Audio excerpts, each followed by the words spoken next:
Istanbul is Turkey's largest city. It's the heart of Turkey's business and cultural life.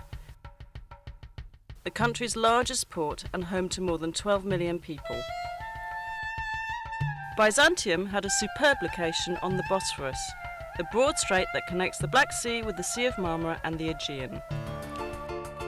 Roman Emperor Constantine I chose Byzantium as his new imperial capital. He ordered his builders to construct a great city of wide boulevards, spacious public squares and grand palaces. It was designated as the New Rome in 330 AD and named after him, Constantinople. 2 centuries later, in 537 AD, Emperor Justinian the Great inaugurated his greatest building project, the Church of the Holy Wisdom, or Hagia Sophia. Set on a hill overlooking the Bosphorus, right where the pagan temple of Byzantium once stood, the great church was the largest and most magnificent building in the entire world at the time. The Byzantine Church of the Holy Saviour of Ankara, built in the 11th century, is very different. A small, beautifully decorated church that was built as the centre of a monastic complex. Located near the city's massive land walls, it boasts the finest Byzantine mosaics in the entire region. The frescoes in the Paracelsian chapel were the product of a new Byzantine art movement, which paralleled the Italian Renaissance. The church is now a museum. Near Hagia Sophia was the city's hippodrome, a place for public games, tournaments, chariot races and special events. Along its spina, or central dividing line, are the great relics of the past.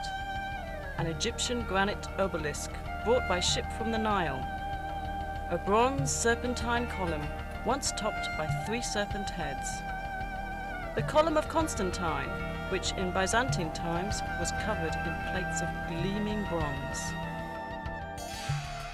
The armies of Sultan Mehmet II conquered the imperial city in 1453, putting an end to the Byzantine Empire.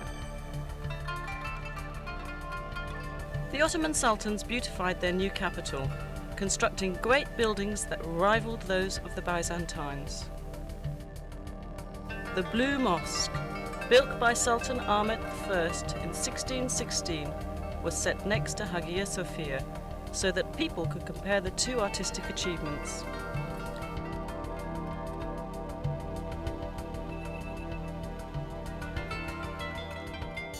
The Sultan endowed his great imperial mosque with many other buildings to serve the people.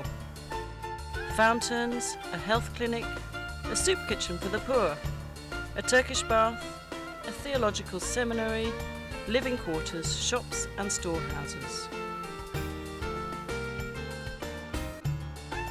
Topkapi Palace, known as the Seraglio to Europeans, was the home of the imperial family and the centre of the empire's government. Constructed between 1465 and 1478, it was expanded and modified dozens of times over the next 4 centuries. It is a beautiful, livable place of gardens, pavilions and sumptuous royal chambers. Many of them are decorated with priceless Turkish tiles. The most popular section of Topkapi is the Imperial Harem, legendary for its luxury, romance and intrigue. Mozart wrote his famous opera, The Abduction from the Seraglio, about it, and many other artists have let their imaginations fly with visions of what went on there. Located on major trade routes, Istanbul has always been an important commercial city. The Grand Bazaar, with its 4,000 shops, is among the world's most fascinating markets. It's truly a small city in itself.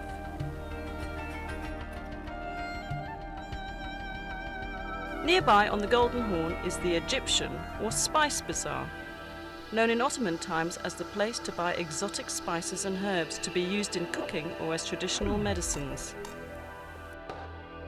Crowning a hill overlooking the city is the Süleymaniye, or Mosque of Sultan Süleyman the Magnificent, the largest of Turkey's imperial mosques. Built for the empire's greatest sultan, it is the masterwork of Mimar Sinan, Turkey's greatest architect. The region around Istanbul is filled with fascinating places to visit on day trips. Take a fast ferry boat voyage south across the Sea of Marmara to visit Iznik, known in ancient times as Nicaea. Iznik is known today for its agriculture, but it has a deep romantic history. Ancient Nicaea was an important political, cultural and commercial city surrounded by powerful city walls which survive to this day. The early Christian church held two important ecumenical councils here. At the first council of Nicaea, held in the year 325 at the church of Hagia Sophia, theologians set the stage for the adoption of the Nicene Creed. A short drive south of Iznik brings you to Bursa, a large and growing city clinging to the side of the Bithynian Mount Olympus. Bursa was already ancient when, in 1326, the Ottoman Sultans chose it as the first capital of their rapidly expanding empire. They beautified their new capital with fine public buildings, including the Ulu Cami, or Great Mosque. Dating from 1396, it is the oldest Ottoman mosque still standing. A quarter century later, the Green Mosque was built. Its style is different from that of the Arab-influenced Ulu Cami. The Green Mosque and neighbouring buildings, a royal tomb, a theological seminary and a soup kitchen for the poor, give us a glimpse of what Ottoman architecture would achieve during the coming centuries. Since ancient times, Bursa has been at the centre of Anatolia's silk trade. Much of the trading takes place in the historic Kozahan. The ultrafine silk thread is dyed and woven into brightly coloured Bursa scarves, shawls, blouses and other garments. Perhaps the most beautiful products of all are the fine Turkish carpets woven of pure silk or a blend of silk and wool. West of Bursa's city centre is the suburb of Çekirge, famous for its hot mineral springs. The Romans enjoyed these baths, as did the Ottomans, who restored and improved the facilities. And in a few hours you'll arrive at the Dardanelles, the historic strait which connects the Aegean and Mediterranean seas with the Black and Marmara seas. During World War I, Winston Churchill sent a huge Allied fleet to force its way through the Dardanelles in order to capture Istanbul and reopen the sea lanes to Russia.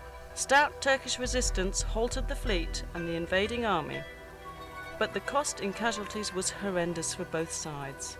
The Allies suffered more than 250,000 casualties and the Ottomans an equal number. Overlooking the southern mouth of the Dardanelles stands ancient Troy. There has been a settlement here since the Bronze Age. The poet Homer tells us the Achaean Greeks attacked the Trojans more than 3,000 years ago because beautiful Helen had been abducted by a Trojan prince. Modern historians believe the 10-year war was probably fought over control of the Dardanelles.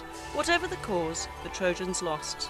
They couldn't resist dragging the Achaeans, great wooden horse, into their city. At night, the Achaean soldiers hidden inside the horse crawled out and opened the city gates to the invaders. Troy was sacked and burned.